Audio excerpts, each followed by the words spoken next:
Corona के बढ़ते मामलों ने पूरी दुनिया को चिंता में डाल रखा है। लगातार हो रही मौतें लोगों में डर पैदा कर रही हैं। हालांकि कोरोना से लड़ाई में इस बार हथियार के रूप में हमारे पास वैक्सीन उपलब्ध है, लेकिन बढ़ते संक्रमण से लोग घबराए हुए हैं। संक्रमण के आंकड़े लगातार बढ़ते ही जा रहे हैं। ऐसे में देश एक बार फिर लॉकडाउन की कगार पर खड़ा है। लेकिन लॉकडाउन के दौरान अर्थव्यवस्था को लगने वाली चोट एक बार फिर ताजा हो उठेगी और यही वजह है कि बढ़ते संक्रमण की दरों के बावजूद भी कई देश लॉकडाउन लगाने से कतरा रहे हैं। उन्हें डर है कि कहीं एक बार फिर से अर्थव्यवस्था चरमरा ना जाए।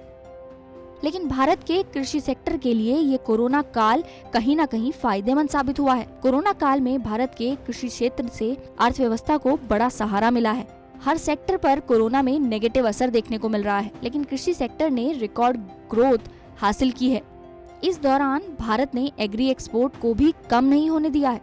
अप्रैल 2020 से फरवरी 2021 के दौरान 2 करोड़ 74 लाख रुपए के कृषि उत्पादों का निर्यात किया गया है, जबकि इसी अवधि में एक साल पहले 2,31,000 करोड़ रुपए के कृषि उत्पादों का निर्यात हुआ था। यानी कोरोना काल में भी कृषि निर्यात में 18.49% की बढ़ोतरी देखी गई है।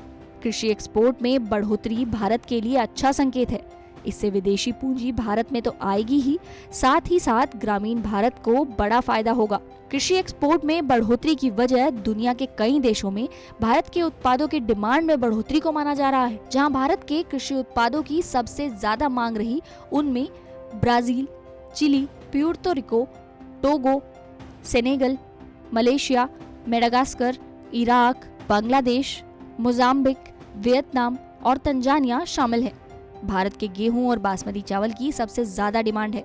इन्हीं कमोडिटीज में सबसे ज्यादा बढ़ोतरी देखी गई है।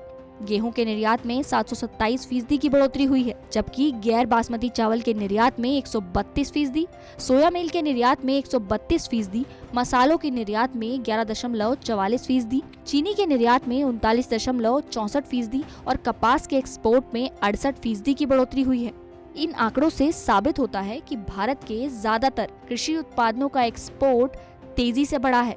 भारत की जीडीपी में कृषि क्षेत्र का 15% का योगदान है, जिसमें आधी हिस्सेदारी फसलों की है।